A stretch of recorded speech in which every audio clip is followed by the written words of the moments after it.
suis ambassadeur du Canadien. Là. Moi, je suis toujours à l'emploi du Canadien de Montréal. Donc, vous venez au courant de tout ce qui se passe. On essaie, oui. Oui. Là, présentement, dans la Ligue nationale, il y a encore Ouais. de votre parti. Vous, comme fan de hockey, est-ce que... Ben, je trouve ça malheureux, moi. Je trouve ça malheureux parce que, premièrement, c'est les fans qui écopent tout le temps. Puis, surtout que cette année, le Canadien a fait un bon ménage au niveau des entraîneurs. Un ménage positif. Puis, tout le monde, je pense, attendait impatiemment de les voir à l'œuvre puis de voir la nouvelle équipe sur la patinoire. Alors, pour les fans de hockey, c'est une grande déception. Pour l'organisation aussi, je pense que c'est une déception aussi. Puis, mais écoutez, les joueurs aujourd'hui, ce sont tous des gros bébés gâtés. Ils veulent le gâteau en entier, non pas la moitié. Je pense que c'est pas normal que les joueurs fassent plus que les propriétaires, que ce soit dans le sport ou dans n'importe quelle entreprise. Si les joueurs sont si fins que ça, puis s'ils veulent si gros en tant qu'argent, ils devraient acheter tous les clubs dans la Ligue puis les opérer eux-mêmes. Cette année, chez le Canadien, vous êtes un peu au courant de l'équipe, de la formation qu'on va avoir.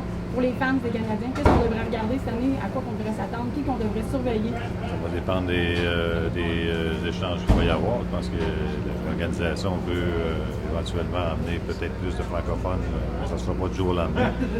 Parce que lorsque tu laisses aller certains joueurs, c'est du rattrapage tout le temps. Puis ça prend, je dirais, là, un bon 5 ans minimum avant de pouvoir avoir une équipe là, qui va satisfaire le public.